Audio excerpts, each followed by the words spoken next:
sexiness, personal preference, or a complex biological equation. A new breed of researcher and a host of human guinea pigs uncover the surprising, sometimes shocking, science of sex appeal.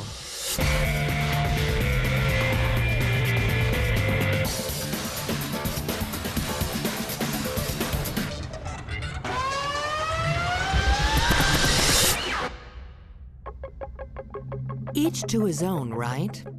Wrong. Sex appeal is not a matter of taste. It's a biological imperative. Evolution is driving how we pick partners, and science can prove it. We're hardwired to read genetic clues in a potential mate's face, body shape and sway, scent, and voice. Sorry. And it looks as if women have an even more complex sexual agenda than men. So we used to think that mate preferences were something completely arbitrary, that beauty was in the eye of the beholder. In recent years, the evidence is suggesting that that's probably not the case. There are lots of things that are going on non-consciously that we have no control over. Beauty is not arbitrary. What's handsome is not arbitrary. All around the world, men and women find certain things attractive and other things less attractive.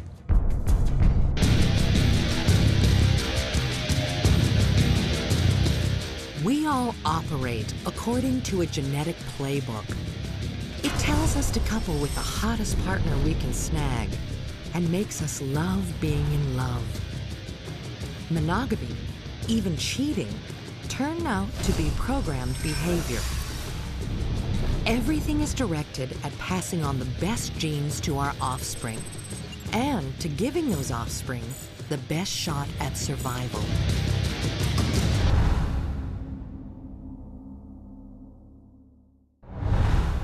Where does the science of sex appeal begin? With the face. One look can stir a passion that lasts a lifetime. I thought I was a little out of my league, probably. And that had a lot to do with her face. And I mean, she's a beautiful girl. She's got amazing lips and a perfect nose. Her eyes, the shape and the color of them is pretty much ideal for me. I remember you had your hair so nice, you was dressed so nice, and your cheekbones. You have the highest cheekbones I have ever seen on a female. And I was like, is that real? The first thing I noticed were her eyes. And I thought she had really cute ears. And then I just kind of progressed from there downward.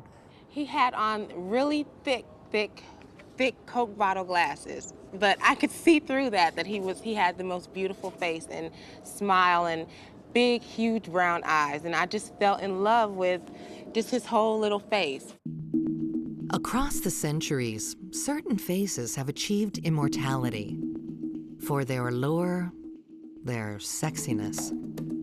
For just as long, artists, scientists, and philosophers have tried to figure out just what makes a face drop-dead gorgeous. The Greeks believed the secret lay in a mathematical formula. Plato called it the golden ratio, an equation for perfection. Take a space and divide it into two parts. The golden ratio is when the relative size of the small part to the big part is the same as the ratio of the big part to the whole. It's about 2/3 of the way across. It turns out you can find the golden ratio in the structure of many living things, including human beings.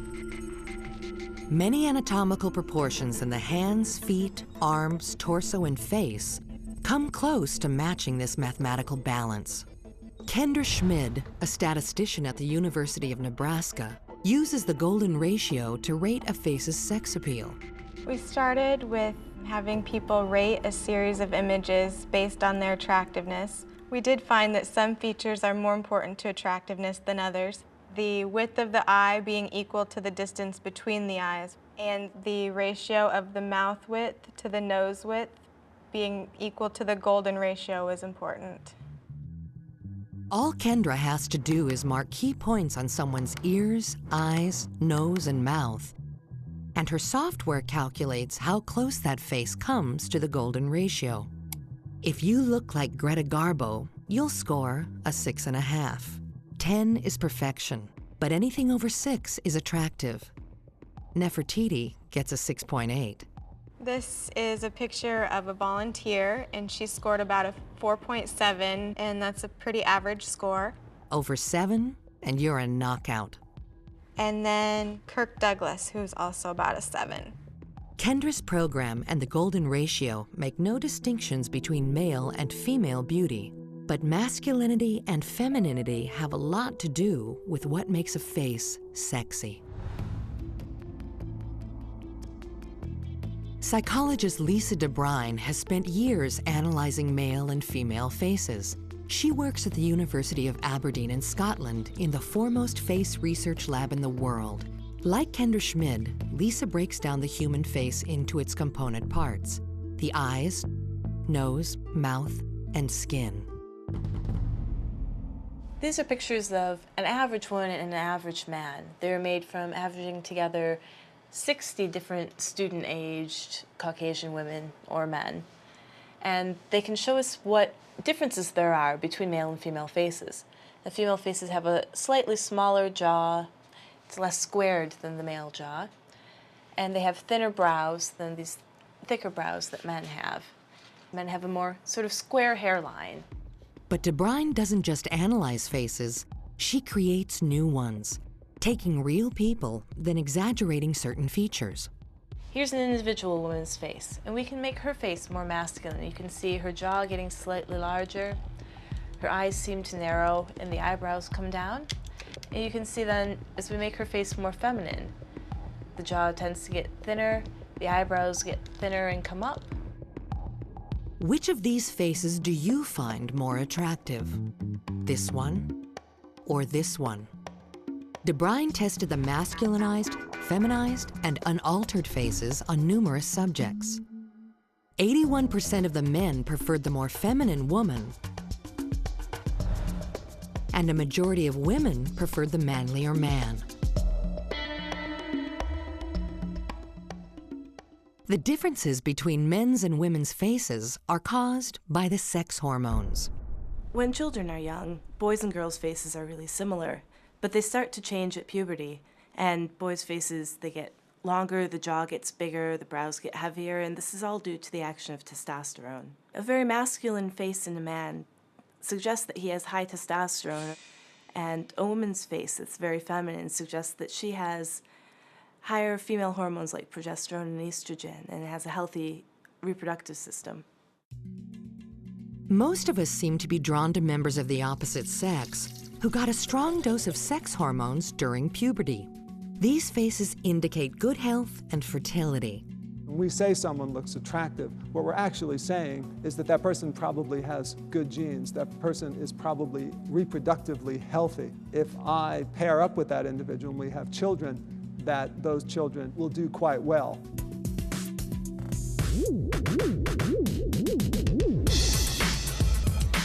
When we spot someone sexy across a room, the spark we feel stems from a lightning-fast subconscious analysis of that person's face.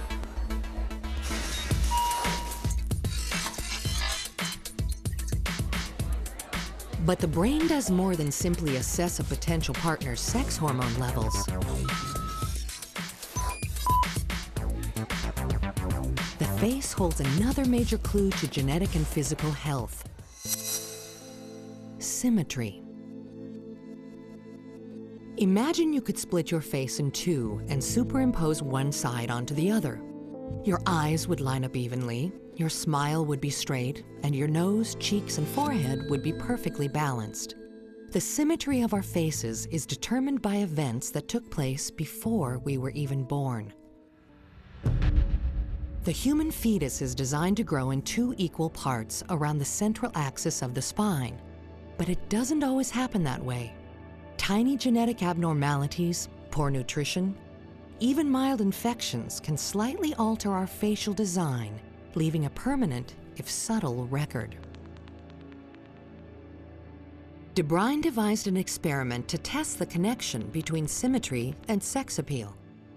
She chose a man and a woman and switched into makeover mode.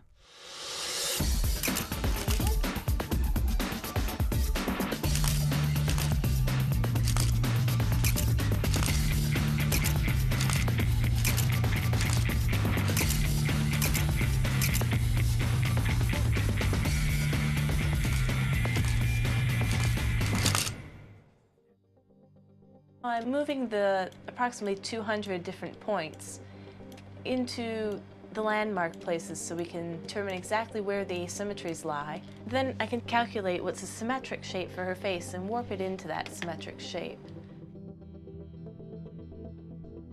Here's a picture of the same woman, but wearing a different outfit and with different hair. And now I'm going to make her face less symmetric by exaggerating the symmetries that are already present in her face. Lisa mounted the pictures on a university wall, told passers-by they were twins, and asked which was the more appealing and why. She looks much more feminine in the left one. She's like slim, neat, tidy, and the other one's just like a rugged man. Woman on the left looks quite feminine and very well postured. Him. Okay. I'd say I find this one more attractive. It's the right one. The right side of the face seems to be in a different level than what the left side of the face was. I think he's more attractive. He has less darker circles. His lips aren't at an angle. 8 out of 10 men and women preferred the symmetrical face. They're subconsciously responding to fundamental clues about physical and genetic health, clues planted in the womb. But just as we're looking for clues about other people's genetic health, we're trying to advertise our own. One of the strangest findings in face research is that faces can undergo subtle changes from one day to the next. DeBrine has gathered evidence that women get more attractive when they're ovulating. We've done studies looking at how women's faces change across the menstrual cycle and compared what their faces look like at ovulation when they're most likely to get pregnant and at other times in the cycle when they're less likely to get pregnant, and had people choose between the two faces. And people were more likely to choose the face at ovulation as the more attractive face. Now, we're not entirely clear why there's this difference, but we think that the women might look healthier or have a bit of a healthier glow when they're ovulating. Masculine, feminine, symmetrical, fertile. All secret components of attraction. And that's just for starters. There's a lot more to sex appeal than just a pretty face. What makes a body sexy? Judging from the images advertisers bombard us with, the ideal woman has a thin waist, curvaceous hips, long and slender legs. For a man, it's broad shoulders, strong pectoral muscles, and washboard abs. But are these the features we all find attractive? Science has unlocked the secrets to a sexy face. Now it's time to move down. Sometimes she'll just give me a little flash, and that's... Sometimes. Yeah, I like that. Yeah, that's nice. He's proportional. He has nice thighs, too. He doesn't have that chicken leg syndrome, where they're real big up top and then have these little skinny, tiny legs. No, he has a great body. The first date that we went on, Jimmy had on this white mini skirt. The waist was very thin, and then all of a sudden, pow, booty just out the window. She had a really nice body. She was built, really built. And that's what got me. And I didn't really go much further than that. At UCLA, Carrie Johnson is trying to work out which body shapes are guaranteed to drive us wild. She's photographed hundreds of different bodies and asked hundreds of test subjects to rate them. As her subjects view different bodies, she scans where they look with an eye tracker. Just look right in the middle, please. The dot shows where her subjects are focusing. The longer they linger on one spot, the bigger the dot grows. And you can see that he's looking all over the place. He spends quite a bit of time looking at the person's face. He's looking at her shoulders, up and down her body. He does look at the woman's breasts. That's not surprising at all. Our male participants, we would expect to look there more than our female participants. A woman's breasts clearly signal that she's past puberty and is probably able to reproduce, so it's no surprise they draw the eye. But they are not the only targets of a man's attention. Recent neuroscience has identified a part of the brain that's intensely active when it's looking at a human body. Carrie Johnson wanted to know just what excited this part of the brain. It turned out to be a tricky question to answer. If you're looking at a real person walking down the street, there are any number of things that could distract your attention away from the things that we're interested in as scientists. The person might be wearing a very low-cut dress and draw your attention to that region of the body. The person could be wearing jewelry, and all of those things muddy our ability to interpret what might be governing your judgments of attractiveness. To focus purely on body shape, Carrie designed a series of gray mannequins with no faces, no breasts, no jewelry, all alike except in their body proportions. Then she asked subjects to decide whether the shapes were male or female. Man. Woman. Carrie soon noticed a pattern. No matter what shape the body was, viewers looked most often at the hips and the waist. He had a very clear decision here. It was very easy for him. He looked at the waist and hip region, judged immediately that it was a woman, and looked very quickly to that category. This body is a little bit more ambiguous, and this scanning back and forth might imply that he is just not as sure about this body. All humans, Carrie discovered, use the hips and the waist as an indicator of a person's gender. The reason is simple. The sex hormones which surge through us at puberty dramatically reshape a woman's waist, from straight to more of an hourglass. Researchers have put a number on what appears to be the sexiest female body shape. Her waist should be 7/10 as wide as her hips. Artwork across the ages shows that this ratio, very similar to the golden ratio, seems to have been the ideal throughout human history. Even for Stone Age humans who carved this 20,000-year-old fertility statue. When we began this work, the dominant theory in why bodies were attractive really focused on one cue, and that is how curvaceous the body is. And it was theorized that this was because that particular body shape signified health or fertility. The most attractive women were those women that were healthy and that were able to bear children. But Carrie Johnson's research also uncovered what at first seemed like a serious contradiction to this theory. Although men found the fertile ratio of 7/10 attractive, they found 6/10 and 5/10 even more attractive. And at 5/10, the woman's waist would be so narrow she'd be unable to bear children. If it were the case that the body's shape is an important cue to health and fertility, then you might expect that judgments of attractiveness would be less for extreme bodies that don't actually exist in nature. In fact, we find the exact opposite. The most attractive bodies in our stimuli are the most extreme. They have the narrowest waist relative to the hips, so narrow that it doesn't exist in nature, and yet our observers say that's attractive. This seems to fly in the face of all the links scientists have found between sex appeal and health and fertility. But actually, it doesn't. Because the missing piece is that our brains judge how a body looks as it moves. In the 1970s, some of the first studies of human body motion were conducted by Johansen, who applied reflective material to the body's major joints, essentially ping pong balls or reflective tape. And he filmed people walking or doing jumping jacks, performing many activities. Now, when these videos were played back to observers, all you can see is those points of light moving. And the question was, can people even tell that this is a human? The answer was unequivocal, yes. And this speaks to just how important the body is, and specifically body motion, for social judgments.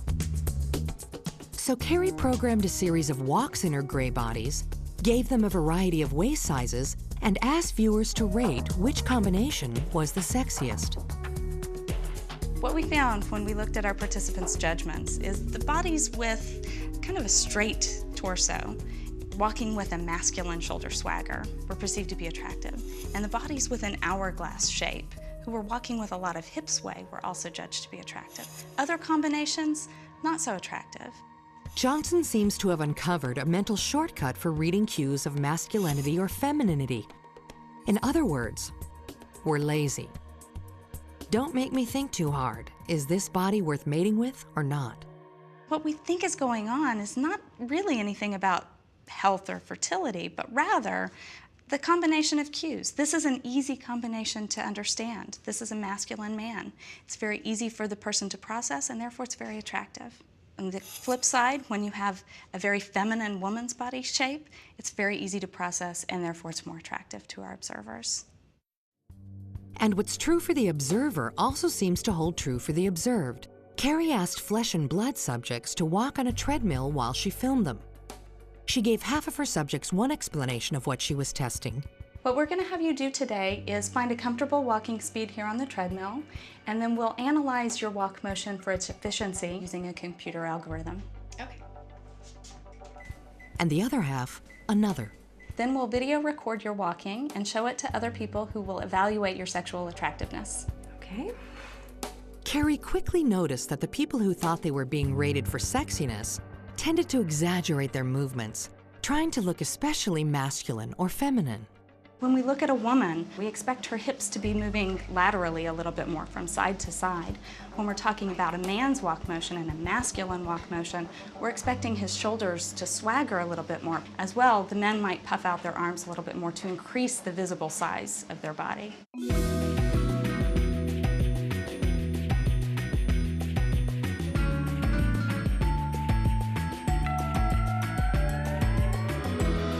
Here's a woman walking normally, and here are the swaying hips of one who thinks she's being judged for sexiness. On the left is a man walking normally, and on the right, notice the swaggering shoulders of a man who's turned on the charm. We appear to have one mental mechanism that looks for people with sexy walks, and another that encourages us to walk sexily when we know we're being watched. The same urges govern the mating habits of the first humans. An irregular walk could betray genetic weaknesses and a limited life expectancy. A sexy strut broadcasts that you were healthy and likely to survive long enough to raise children. What evolution is about, and we are evolved organisms, is getting your genes into the next generation. And so we are extremely attentive to cues of how healthy this person is, how good are their genes. We have mechanisms that are designed to detect these subtle characteristics in other people. But not everyone has the perfect body or the perfect face. And here's where sex appeal gets ugly. 20 men and women are about to fight for the best mates, all in the name of science.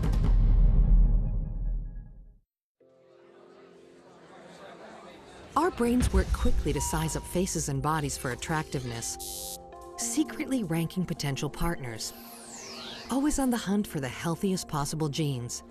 But not all of us will be able to snag a perfect 10. We do the best we can. When my girlfriend and I looked around and I saw Rex, I just stopped because his physique, he was tall like I like. I was skinnier then. He had, you know, these nice heavy eyebrows and nice head of hair, and he just stood out. I didn't have to look to the rest of the room, and I didn't care what was on the other side of the room. He's got that sort of like puppy dog thing going for him, the big brown eyes, and I don't know, he's got a nice smile. The way she walks, the way she talks, the way that she sort of has a little devilish turned smile, gives you an imperative, makes you feel like a very, very small boy in a room full of men. As I was turning around, and you know, he was like right there in my face, looking me up and down, saying, "Hi, my name's Donnie." I felt lucky. How we decide when to pair up and with whom is a riddle that evolutionary psychologist Douglas Kenrick has tried to solve for decades. If we all just went for good genes, everyone would be unhappy if the guys didn't end up, with Jennifer Lopez or some other fashion model. They would just stop then, and the women would stop if they couldn't get Brad Pitt or some extremely handsome guy. In real life, people have to match up with one another. How does this matching up process work?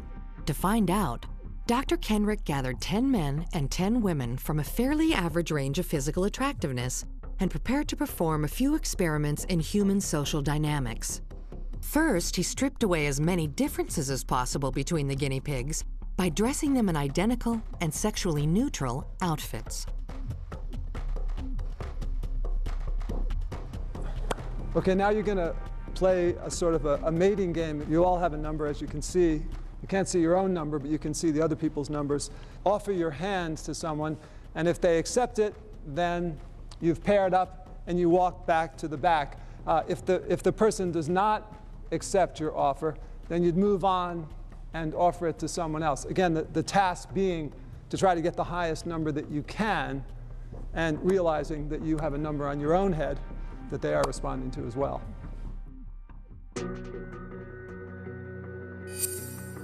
The numbers drawn at random are meant to represent desirability, 1 being least and 10 being most. In the real world, where most of us don't know exactly how attractive we are, we tend to aim high, trying to snare a 10. Then, gradually, we work our way down to someone who will accept us.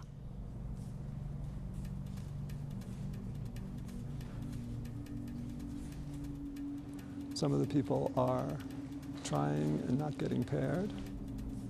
The 2 people who were 5s have paired up with one another.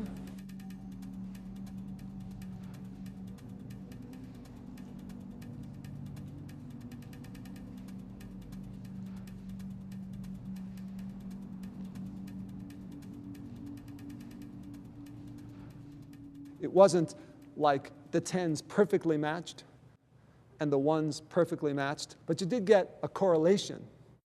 The people with the high numbers were able to hold back a little bit longer, and they got more offers. The people with the low numbers didn't get any offers. And that's sort of what happens in a real mating pool. The experiment opens a window into the mind of an adolescent who is not yet fully aware of how attractive he or she is. Let's imagine teenagers in a high school. You've got a guy and a girl who are both 10s. Well, what's going to happen to them is they're going to get a lot of offers from the opposite sex, and they're eventually going to have some sense that they have lots of more opportunities. If you're a 5 or a 6, as most people are, they'll let you know. You'll get feedback, basically. This is something we all have to learn, and it can be a painful process. To glimpse a sped-up version of this learning curve, Dr. Kenrick put a microphone on the woman who was ranked number 3 and asked her to narrate her mate selection strategy. I guess everyone's gonna start off going to the number 10 guy. 3, 1, 4, 10. Oh, 10 is taken now.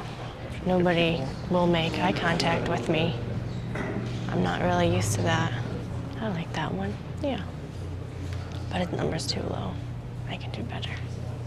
Let's see. 1, no, 7. I could, oh, he's being paired up. I have a feeling I have a very low number because no one's coming over to me at all right now. Come on. 2, no, I can do better than that.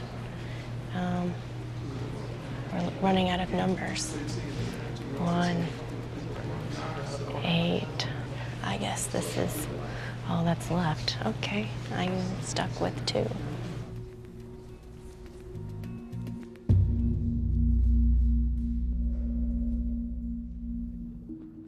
After using random numbers, Dr. Kenrick wanted to see how things would turn out if he let true physical attractiveness drive mate selection.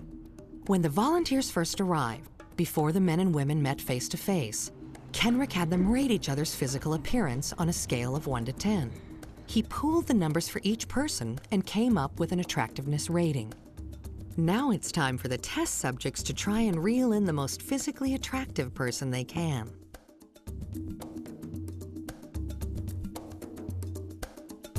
We are going to change the rules a little bit. And we're going to begin by asking the ladies to take your head stockings off.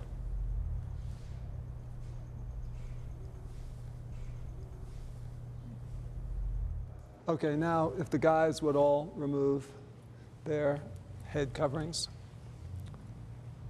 Let your own preferences now have their way.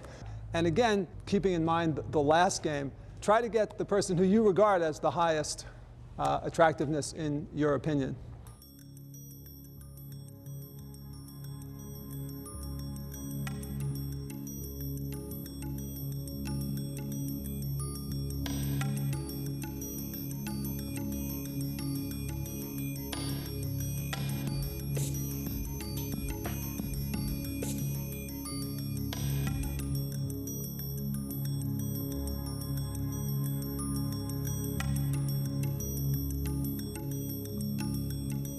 Just as Kenrick expected, each person found a partner within a point or so of themselves.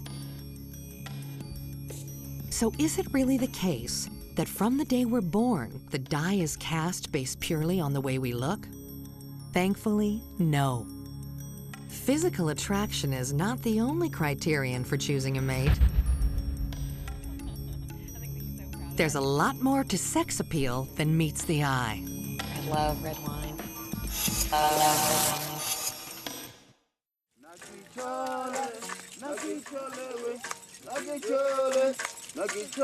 The Hadza of Tanzania, one of the last hunter-gatherer tribes. Not typical subjects for a sex appeal study. But in 2006, scientists came here to find out which men were most successful at passing on their genes. The Hadza are known for their singing and storytelling, so scientists wanted to see if there was a connection between their voices and their ability to attract a sexual partner. What we've done out there is record a whole bunch of men's voices, and we've recorded how many children that they've had. And what we found is that the men who had the most number of children also tended to have the lowest pitch voices. Jambo. And the men with the highest pitch voices tended to have the least number of children. Ujambo. Jambo. Ujambo. Ujambo. Jambo. How could the sound of your voice have anything to do with the number of children you father? We think the significance of a person's voice in terms of its sound may be related to the fact that during most of human evolutionary history, when the sun went down, it was lights out. And therefore, at night, sound was one of the principal domains in which critical kinds of interpersonal interactions occurred.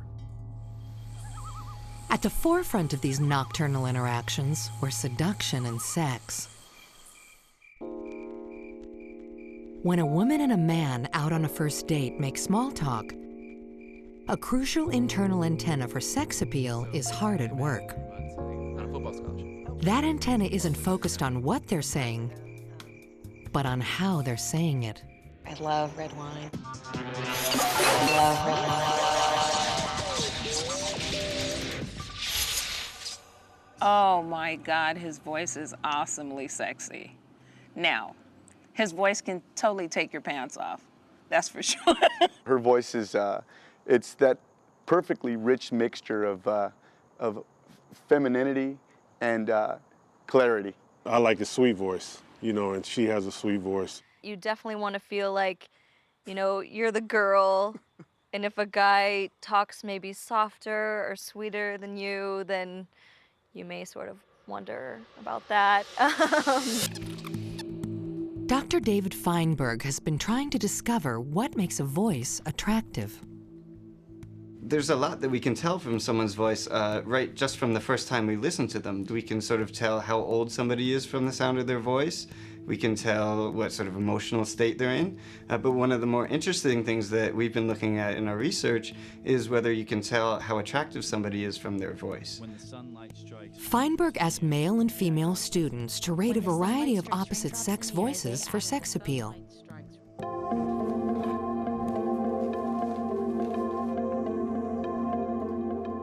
When the sunlight strikes raindrops in the air, they act as a prism and form a rainbow. When the sunlight strikes raindrops in the air, they act as a prism and form a rainbow. When the sunlight strikes raindrops in the air, they act as a prism and form a rainbow. When the sunlight strikes raindrops in the air, they act as a prism and form a rainbow. Nearly across the board, men chose women with higher-pitched voices. I found the high-pitched voices better. It sounded more feminine. It really sounded more like someone who was younger, close to my age, and probably more fit. I thought it was healthier and younger and sexier. When we think about women's voices, the first thing we might think is men are really liking these soft and low sort of voices. But what our research shows is quite the opposite. One of the main reasons why is that younger women have higher pitched voices, and women with higher estrogen levels also have these higher pitched voices. And it will probably come as no surprise that women chose men with deeper, more masculine voices. It just sounds better when they're deeper. Definitely find a deep voice more attractive for a man. The deeper voice, it just seems like they might be stronger or bigger maybe than the higher pitched voice. The pitch of the man's voice is really related to how much testosterone the man had at puberty. So men with a lot of testosterone at puberty grow these really low voices, and men with not so much testosterone at puberty have these higher pitched voices. So when women listen to these voices, they may not know that they're picking up on these testosterone cues, but their behavior is acting as if they sort of unconsciously know what's going on here. What's going on is that women are reacting to clues that reveal much more than the shape of a man's vocal cords. Because testosterone levels in a pubescent boy don't just create a sexy voice, they build a sexy face and usually a sexy body too. Just as in women, high estrogen leads to a more attractive face, waist, more attractive breasts, as well as a higher voice. And there's a fascinating twist to this tale. As women's faces become more appealing during ovulation, so it turns out, do their voices. 1, 2, 3, 4, 5, 6, 7, 8, 9, 10. Dr. Gordon Gallup of the University at Albany in New York has been studying how estrogen affects the pitch of a woman's voice over the course of her monthly cycle. 1, 2, 3, 4, 5. The principal impact of hormones on the sound of a person's voice occur during puberty, but they also occur in adult females as a function of fluctuations in hormone levels during the menstrual cycle. 10 men have volunteered to rate the attractiveness of 10 female voices. 1, 2, 3, 4, 5, 6, 7, 8, 9, 10. At the end of the experiment, Dr. Gallup reveals a surprising bit of information to his subjects. You may or may not have noticed that some of these voices came from the same females. In fact, there were 4 females who participated in this, and we recorded each of their voices at different times during their menstrual cycles. This is the voice of one of the women. 1, 2, 3, 4, 5. And here is her voice again at a different point in her cycle. 6, 7, 8, 9, 10. The second recording is ever so slightly higher pitched than the first. 3, 4, 5, 8, 9, 10. It was recorded when the woman was ovulating, at her most fertile. It really did make a difference. I definitely rated them differently, not knowing that they were the same people. We all seemed to pick the ones that were the most fertile, so it was pretty surprising to me too. When females are in mid-cycle, when they're the most fertile, the most likely to conceive, their voices are rated as being significantly more attractive. A beautiful face, a great body, a sexy voice. Created by hormones, driven by genetics. What we call sexiness is just our genes' relentless efforts to sell themselves to the most attractive partner. But is there a way to beat the genetic odds if they're stacked against you? Sex appeal. A subconscious drama playing in our brains, directed by our genes, leading to that all-important climax, choosing the partner with whom you want to mate. And this is where the plot thickens. For human beings, because we only have a small number of offspring, it's a very important decision who you choose as a mate. A lot of people say, oh, gee, both men and women like attractive partners. But an attractive man is not quite the same as an attractive woman. There's pickiness in both men and women, but we're picky about slightly different things. The difference between what the sexes want in a partner is reflected in the way they present themselves.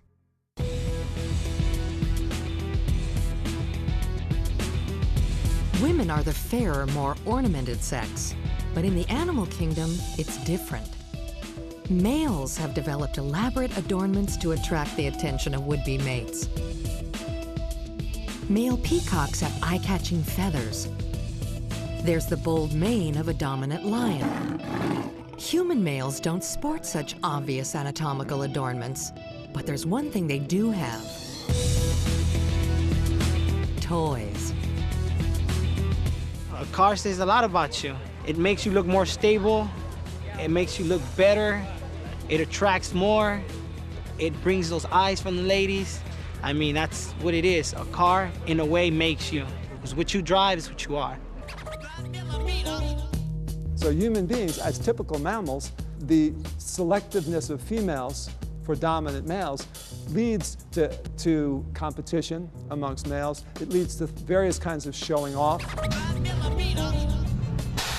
It's sort of the same thing in a lot of other mammalian species. If you go up to the Rocky Mountain National Park, you'll find those big-horned sheep.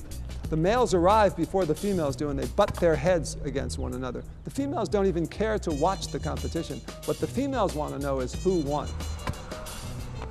And so, in some sense, these auto clubs are probably very similar to that the men are just saying, hey, look, the other guys look up to me. And what the women are paying attention to is which guy is at the top of this status. They let the men do the work of deciding who's on top, and then they choose them as mates. Well, you know, we want somebody, you know, that, well, I would call a boss that's, you know, doing big things, that's handling his business. So, you know, he has nice clothes, dressed nice car. I mean, he takes care of himself. He cares about his appearance. The reason women are choosier about men is because sex can be much costlier for them. Men can have sex and walk away. Women could face 9 months of pregnancy and years of childcare. Women want good genes and deep pockets. A good analogy is this: if you're going to go out to eat in Los Angeles tonight, you're going to spend $200. You'll read the restaurant reviews, you'll be very careful, and you'll be very disappointed if you don't get a really good meal. If you're going to spend $5 and get something off some guy on the street, you'll be happy with a lot less. Now, from the perspective of evolution, men have the option, all mammalian males have the option of a $5 dinner. Females do not. Women's desire to share the burden leads them to search for clues beyond simple physical attractiveness. Clues to a man's status, wealth, and overall suitability as a partner and protector of her and her brood.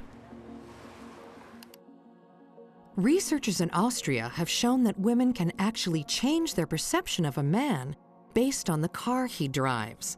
They asked women to rate pictures of the fronts of cars, just as they would rate photos of men. Car faces and the form of car fronts actually affect our perception of them and which personality we would attribute to this car. Women actually prefer cars which show dominance and power, which could also have something to do with the fact that we assume that this kind of car is safer, and it's usually the more expensive types of car. A lot of what goes on in mating is truth in advertising. People are basically trying to say, here's what I have going for me, and they try to amplify it. I mean, he might not be the most attractive, but when you find out, you know, that he's got it together, he's got swag, he's got style, he's a top dog, that makes me want him, you know, opposed to the other ones, because he's a top dog. The bottom line is you need a tight car, a nice car, to get a nice chick. Men prioritize physical attractiveness, women prioritize status. So clearly, status, if a man has status, it can make a big difference. Even though I was supposedly in love with this other guy for about 3 years, I'm still looking around. I still don't have a ring, so I'm looking around, and all of a sudden I saw Rex, and he just stood out, and I asked to borrow a pin, and he hands me this gold cross pin. Of course, I'm impressionable. I'm thinking, wow, this guy's classy, a gold cross pin. Well, also salesman, you know. I felt so pathetic. I was like, how am I possibly going to be able to like impress this girl or take her out on a date? I'm literally collecting an unemployment check right now. I might as well live in my mom's basement. There's no chance. I have no chance. But I knew that he had another job. Like if you were just like indefinitely rotting away unemployed, I would not have gone out on a date with him. That's what did it. One gold pin.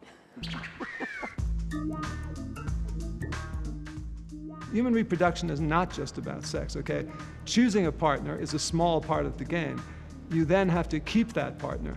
You have to build a nest, in a sense, with that partner, and then you need to raise children together. And so even attractive women will marry men who are not as handsome as they are beautiful, because they're trading for other sorts of characteristics, for resources or commitment. A small experiment reveals just how directly social and financial status can change a woman's perception of a man. Photographs were taken of the men from the mate pairing experiments wearing normal clothes. Each man was assigned a fake job. Some worked retail, others became high-flying music executives. The pictures were then shown to random women on the street. Based on his physical attractiveness, this man got a 4 out of 10 in the lab test. But give him an annual income of $245,000 and a high-status job. I would say maybe an 8. Okay, 7. I'd probably do 6 or 7 because of money. This guy got a 9 in the lab, but now with a 23 grand a year paycheck from an office supply store, he experienced a serious loss of sex appeal. A 5. 4. And this guy, who ranked lowest of all the men in the lab, got a boost from his imaginary 6-figure software business. A 10.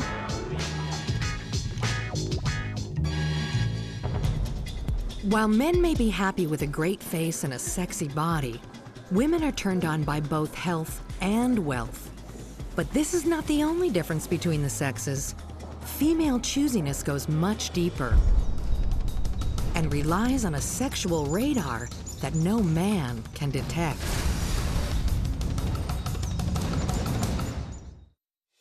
Sexiness. We all think we know it when we see it or hear it. But does sex appeal have a smell? I could smell him, and that was just really, I think it gave me goosebumps because he was so yummy. After a long, hard day's work, she smells better than when she left in the morning. I think she smells like grapes. Like, I don't just get it. It's not like this big, strong, bubblegum grape smell. It's just like this little faint grape smell, and I like it. When he went away for his military and he was gone for months, I would hug his pillow because his pillow had his scent all over it. And I was just hugging it till it smelled like me. Like, I just would not let go of that pillow. A whole industry has developed around the idea that certain scents drive us wild and bring the possibility of sex one step closer. Scientists have long researched for a human pheromone, a secretion that influences sexual behavior. So far, they found only one that comes close. Men produce the hormone androstenone in their apocrine glands, which cluster wherever there's body hair. But it's hardly a love drug. Females hate the smell generally of males. Androstenone seems to smell like musk in the beginning and then turns into a urine-like smell. In Vienna, Austria, evolutionary biologist Carl Grammer is leading the world in the hunt for human pheromones. Early in his research, Grammer discovered that there was a point in the female menstrual cycle when women stopped finding the acrid smell of androstenone distasteful and began to like it. Suddenly, at the point of ovulation, males smell good, and attractive males especially smell good. So for men, androstenone is an efficient mating radar, repelling women unless they're fertile. But the link between a woman's sexual interest and a man's smell is even more complex than this. Salty water from a man's sweat glands blends with androstenone from the apocrine glands, and together, they nurture the bacteria that live on the skin.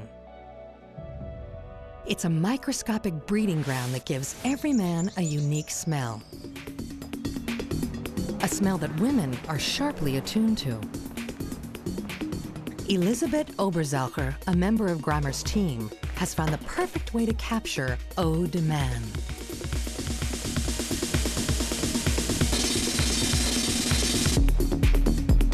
We're having these boys run on the treadmills right now to make them really sweat.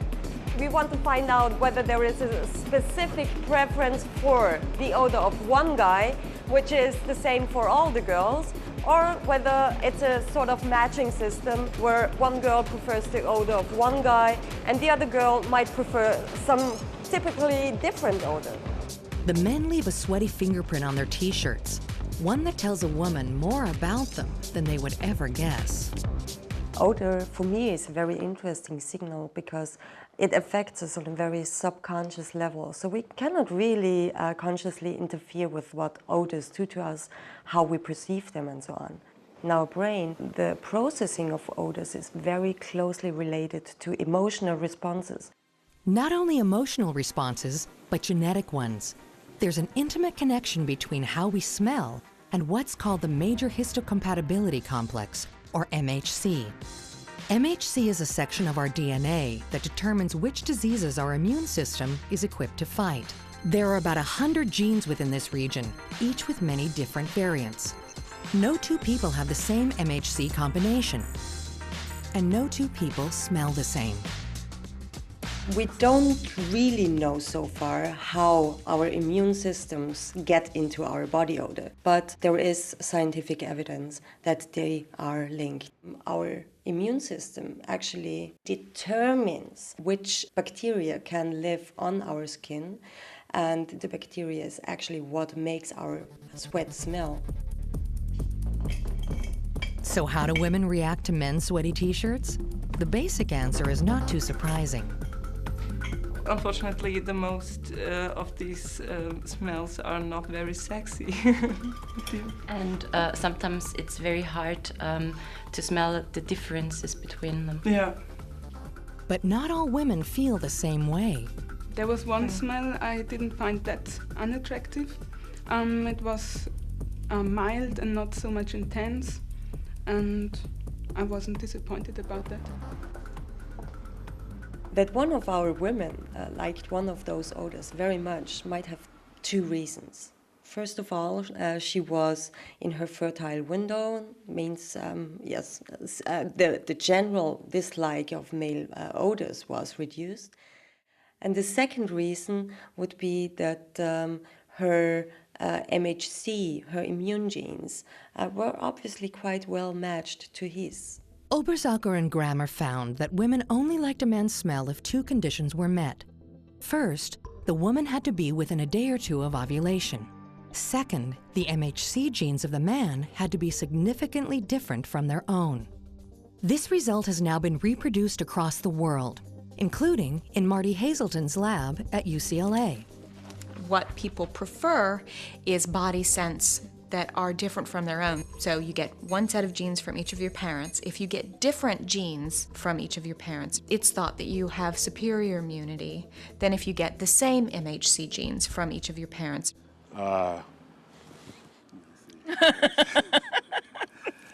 This weekend we were lying in bed and he was like this and he's like, "Why are you doing this?" He had his arm up and I was like, I buried my face Let's in his preface arm. this. I don't sweat that much. If I were comparing the smell of Rex to a fine wine, I would say smooth and mellow and very delicious. That's good. I like Thank that. you. I thought you'd say musky and old. No, not a chance. Women's noses really may be helping them sniff out a suitable mate, and at the time in their monthly cycle when they're most likely to conceive. But Obersalcher's team had a hunch that women's sense of smell was also doing something else, steering them clear of relatives. To test this, they tried a variation on the smelly t-shirt experiment. Among the t-shirts being rated, Oberzalker placed one belonging to a woman's brother or father. When confronted with the sweat of a family member, the related woman had a strong and strikingly negative reaction. It's actually this dislike of closely related people is a sexual dislike. So this is a sexually repellent odor. Now we actually think that the major role of dislike of similar odors would be in incest avoidance, because closely related individuals will have a very similar immune system and therefore very similar odors.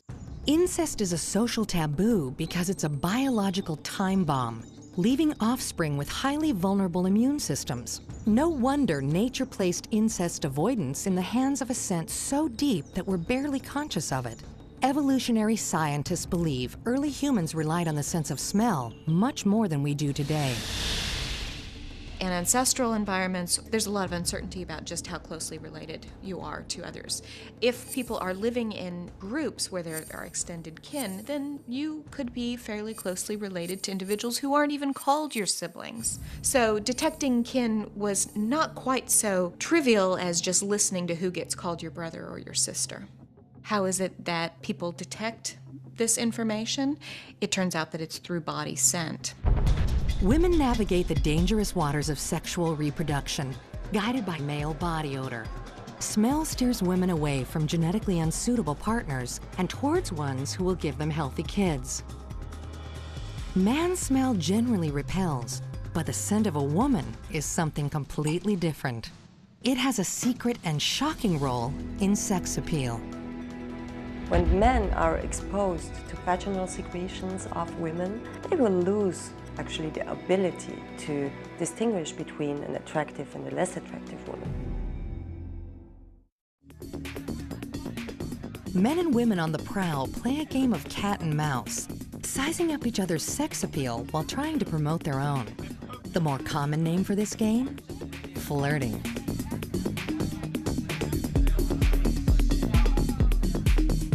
So how do I flirt? Not a bad flirt. I say, well, I tend to smile a lot, so that happens. I play with my hair. I think I flirt with my eyes and body movements. I'm not the aggressive type, so I sit back and maybe try to catch some eye contact. Well, I have the long hair, so I usually toss that around a little bit and give my sexy eye.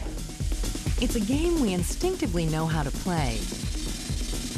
And nowhere is it played more urgently than at a speed dating session. I'm extremely strong, like on the outside, but I need like an emotional support. Like, I would like to learn how to tango. Very strong. Is that where you went to school? 8,000 miles. Marty Hazelton studies speed dating from an evolutionary point of view. Speed dating is men and women competing with one another in order to impress the most attractive members of the opposite sex. The goal of each sex is to find a good partner, but their methods differ. Men talk about their occupations, talk about their jobs, where they got their degrees. Women may be amping up signs that they are attractive, indications of youth. Hazelton's research has tried to predict the outcome of speed dates by looking at facial expressions. She found that only one gender actually showed its cards. A naive observer who's just viewing a videotape of the man interacting with a woman could guess at an above-chance level whether he's really interested in her, but he could not guess whether the woman was interested in the man. Most of what a man needs to know about a woman is obvious. Her face and body are billboards for her genetic health. But because women look beyond genes, they care about a man's status and resources. And that information has to be teased out. Women are seeking to elicit information to assess how good of a mate he might be. So they act like they're interested, ask lots of questions, and what is men's response? To do some peacocking, in a sense.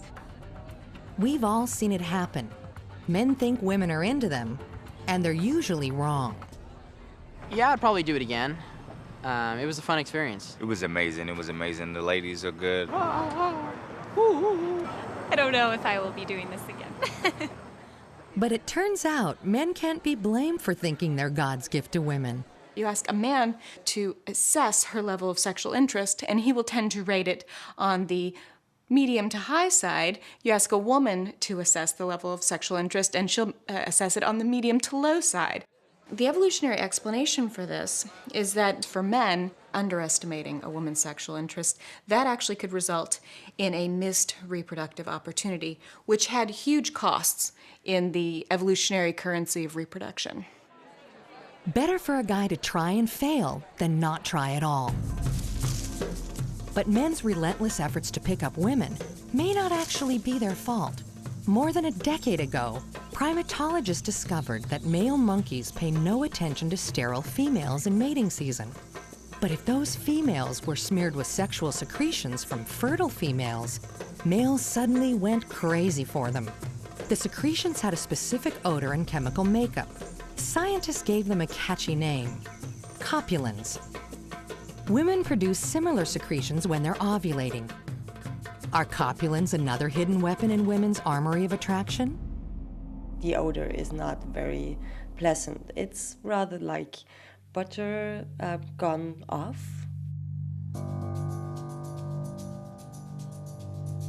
In Vienna, Karl Grammer and Elisabeth Oberzaucher created artificial copulins and designed an experiment to find out what they did to men. They asked subjects to rate photographs of women while inhaling a low dose of copulins, so low they were not actually aware of smelling anything. The results were startling. If a man looks at photographs of women, he will be usually able to tell that there are some more attractive women and some who are less attractive. But when men are exposed to copulins, they will lose actually the ability to distinguish between an attractive and a less attractive woman. One whiff of copulins causes an immediate spike in male testosterone levels. Testosterone usually makes you not able to think as clear as you usually do. And now the male cognitive ability to decide if a female is attractive or not breaks down. In nightclubs all across the world, an invisible biochemical war is raging. Men are secreting androstenone, the acrid odor that repels all women except those who are ovulating. And women fire back with copulins, which makes men find all of them sexy. And the biological subterfuge doesn't end there. Scientists are finding a whole menu of chemicals that influence every phase of attraction, from flirting to lust to love that lasts a lifetime. Attraction. It's the ultimate human magnetic force. But science is now discovering that attraction has many stages. And what starts as a single biochemical jolt can become a complex chain reaction. We'd kiss and talk and kiss and talk. So it took a while to get it all out, I guess. I don't know. But the kiss was quite passionate and a lot of fun. That kiss, yeah, that did it that night. I kissed him at the door. I don't even know if he knew. You know, it's like the movies. I laid on the door and I was like, oh my God, I really like him. A lot is in a kiss. You're seeing them, smelling them, tasting them, touching them, and hearing them. All of your senses are engaged. So I'm not surprised that a great many people have reported that the first kiss was the beginning of a long, wonderful relationship or the end of it. Men have a good deal of testosterone in their saliva, and so when a man and woman are kissing, she is receiving that testosterone, and testosterone is the hormone of sexual desires. Testosterone, the lust drug, drives men to compete for women, then mate with them. Women's behavior changes men's testosterone levels, and that changes the way men behave towards the women. Testosterone also encourages males to be more competitive. And the more competitive the male, the more his mating opportunities. Testosterone is at the heart of a woman's sex drive as well.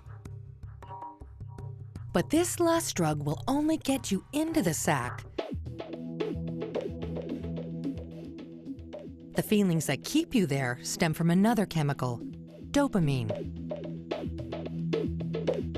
Dopamine gives you those feelings of elation, giddiness, euphoria, the focused attention. Dopamine is the brain's pleasure chemical. Drugs like cocaine also get you high by flooding your head with dopamine. With both drugs and sex, the dopamine high is addictive. It keeps us coming back for more. Intense energy comes from dopamine in the brain. Exhilaration, you can walk all night, talk till dawn. Dopamine, testosterone, elation, and lust all seem to be wrapped up in a complex feedback loop. And elevated dopamine levels seem to raise the sex drive even in non-romantic situations. 4, 3, 2, 1, go!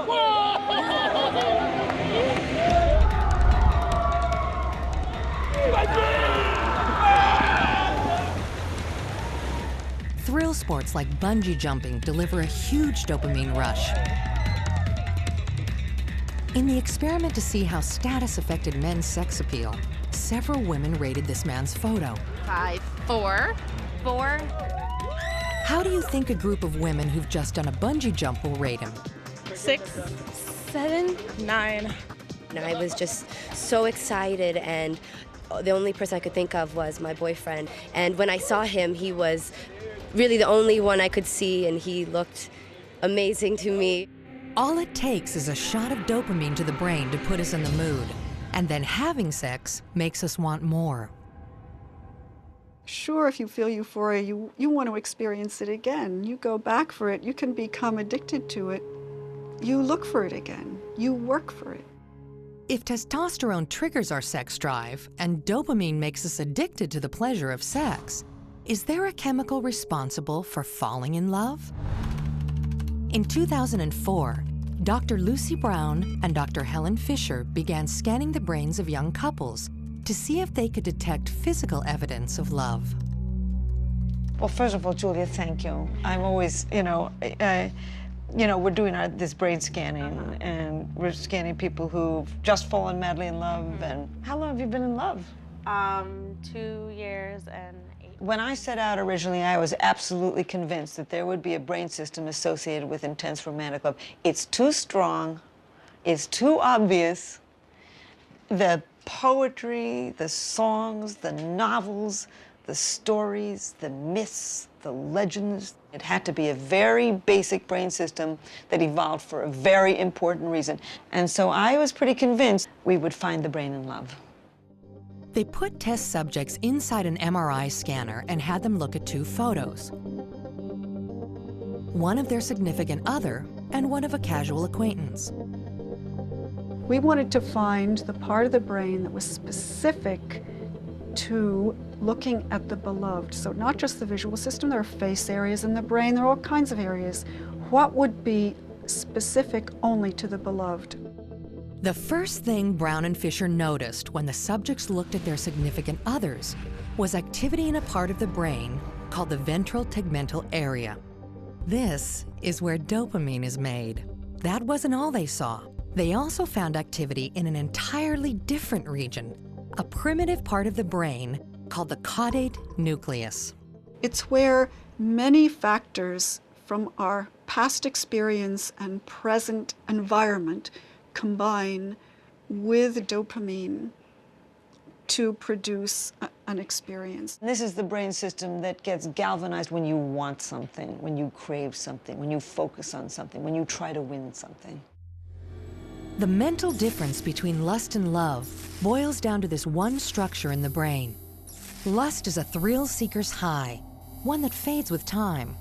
But falling in love rewards those who relentlessly pursue a goal, to be with their loved one.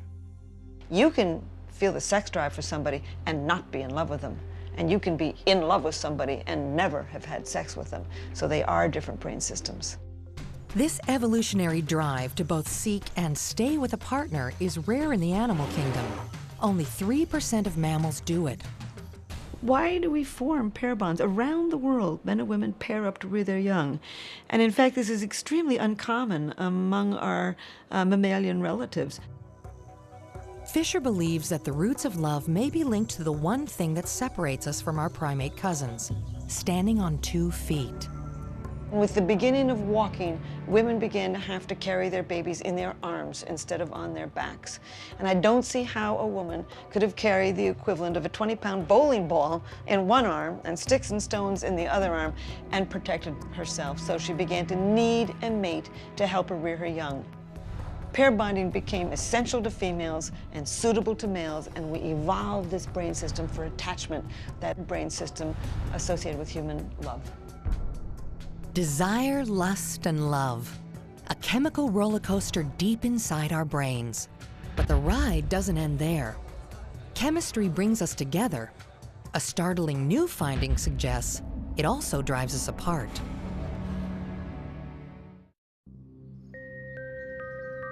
Are humans biologically programmed to mate for life?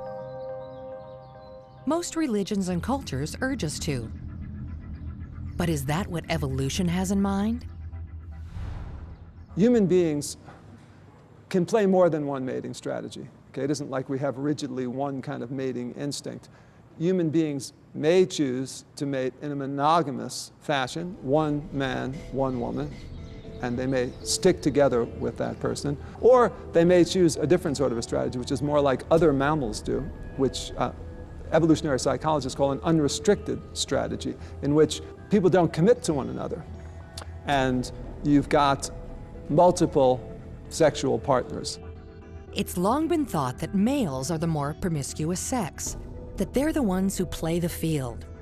After all, their involvement in child creation need be little more than a one-night stand. But new research is showing that women may also seek sexual variety in the most subtle ways. It's been proven that women tend to prefer guys with masculine faces. Well, some of the time they do. It depends on how close they are to ovulation. Here are 2 different versions of the same man. Women prefer the more masculine one when they're ovulating, the more feminine one when they're not. The preference for masculine traits at peak fertility makes sense. But the next piece of the puzzle is a bit of a shock. That preference is not just restricted to single women. Women, even married ones, may be biologically driven to promiscuity.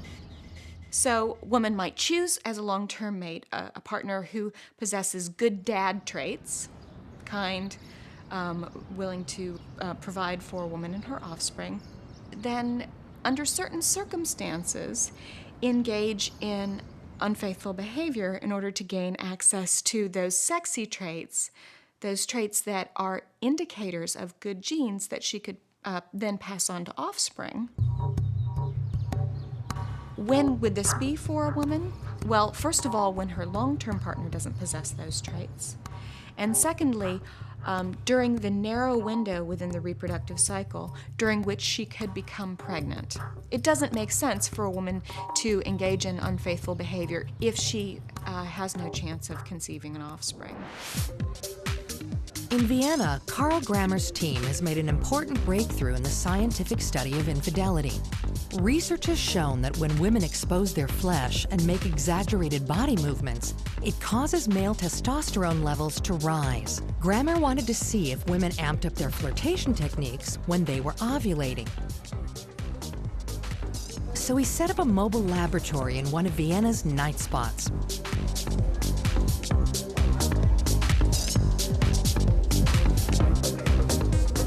Each woman gave a saliva sample which pinpointed where she was in her menstrual cycle and said whether she was single or had a steady partner. Then Dr. Grammer recorded how they danced. Fertig. Und jetzt tanzen.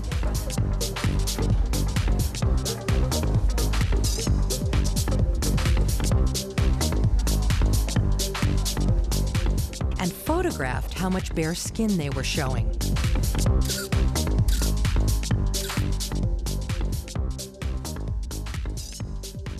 We use the outlay program and we go around with the pointer and mark the whole outline of the figure first.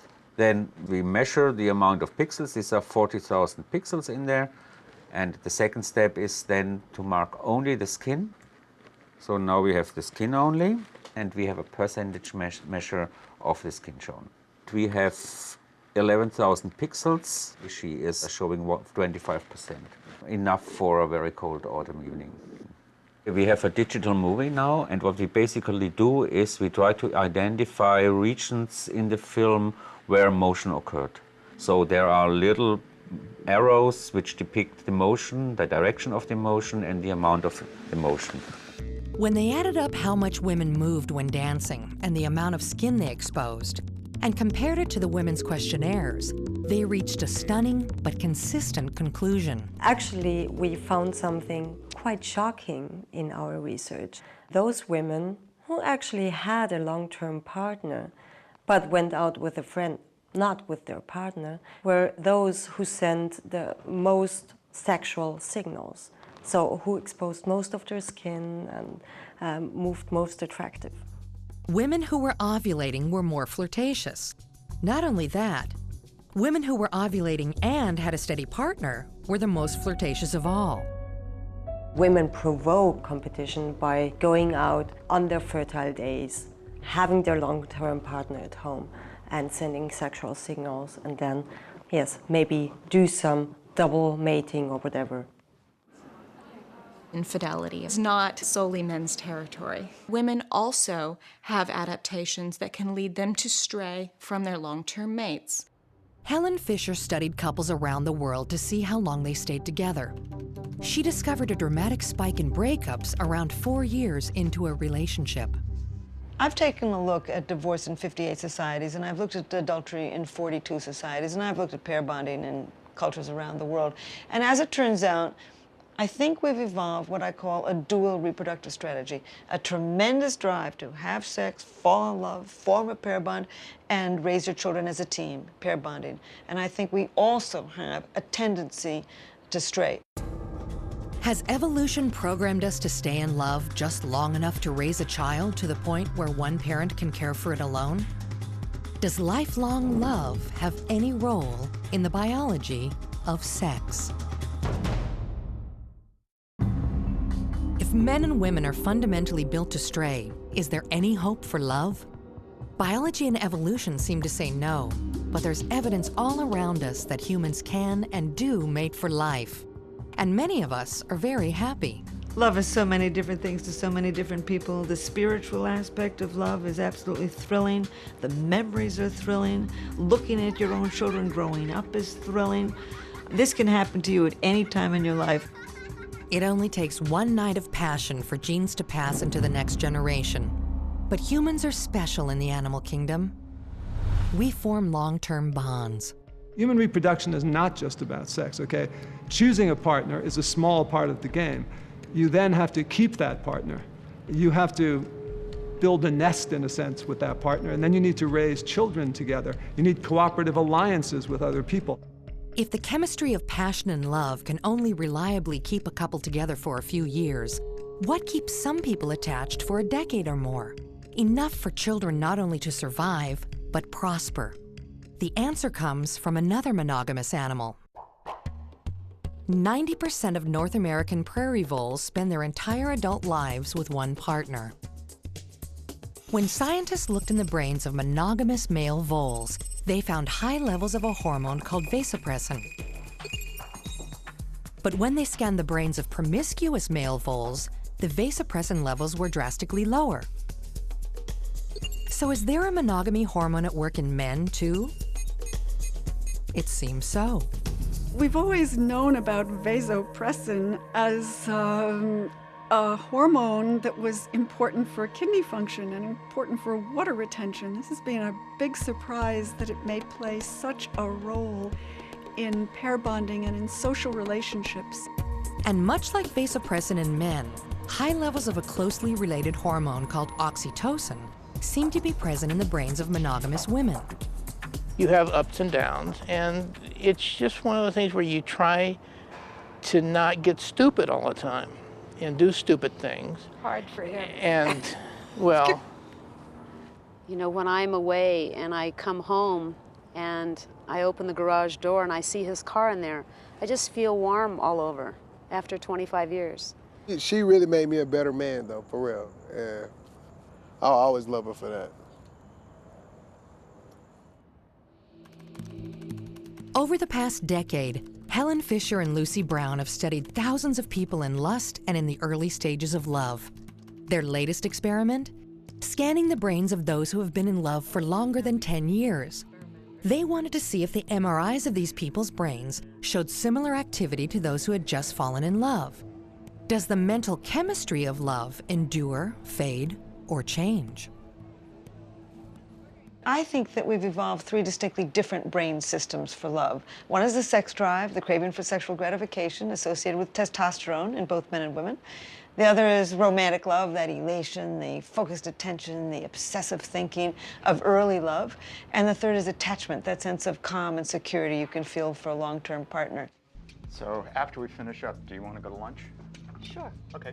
Peter Cove has been married to his wife Lee for 24 years. They have 2 children together and run a small business in Manhattan. They are the epitome of love and happiness. My love for Lee is much stronger and deeper now and more complex than it was when it first exploded, and that's the word I would use. There was an explosion at the beginning. That explosion powered the love that has developed over the decades. Peter agreed to put his love to the test in Helen Fisher's study to see if his brain still pulsed with amorous excitement after 2 decades of marriage. It is scary. I mean, just think about the idea in the future that a couple is going to get married. It's determined that one or both of them aren't really in love. What do you do with that? Do they then break up? Do they go to a counselor? I mean, how do you handle that?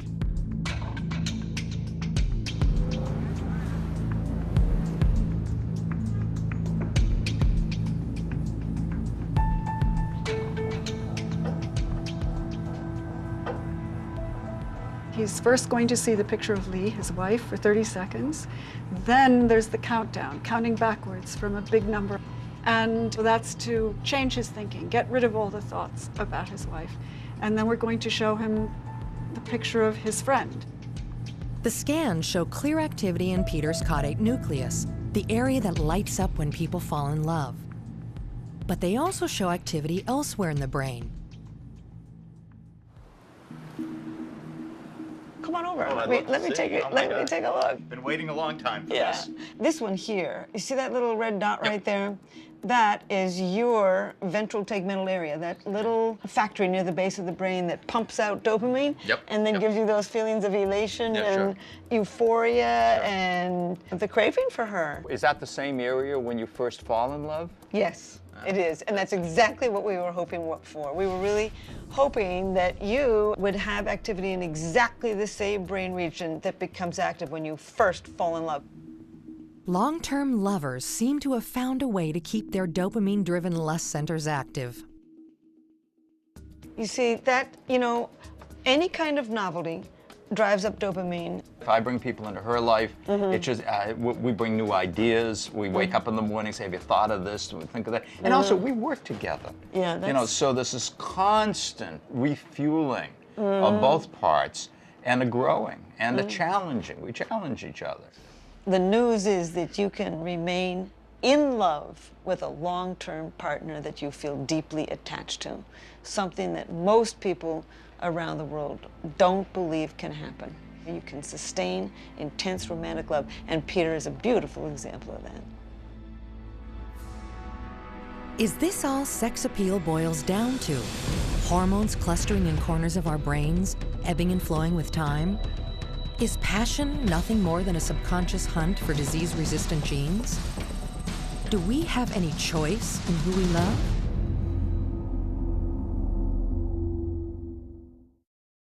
Masculine, feminine.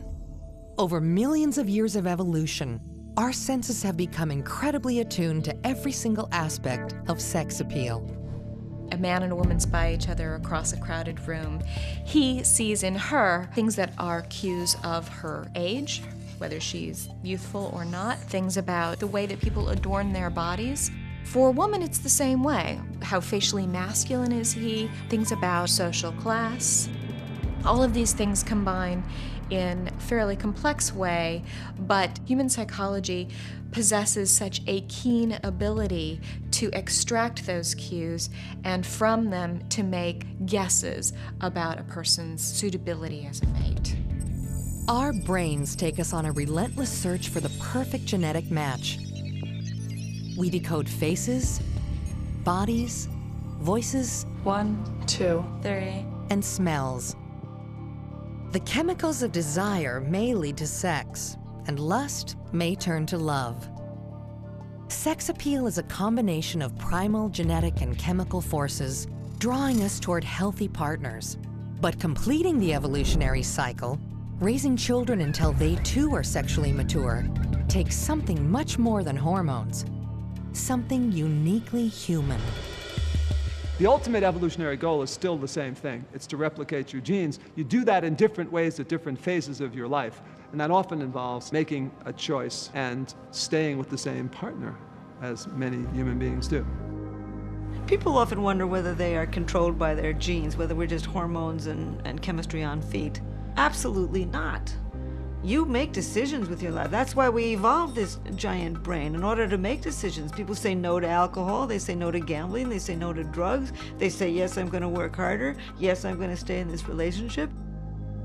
The human brain, the beginning and end of sex appeal.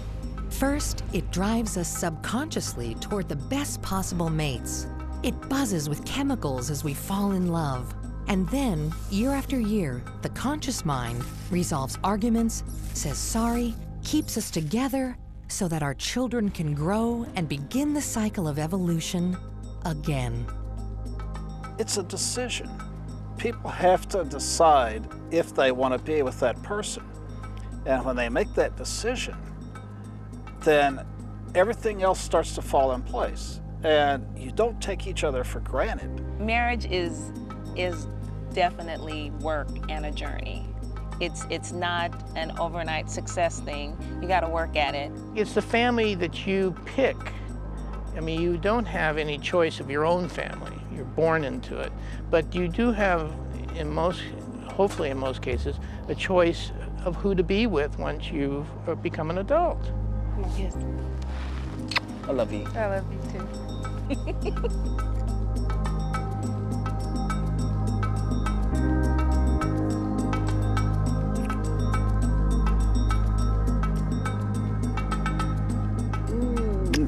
Good one. Should have said you're a great kisser, too. Shh, don't get the word out.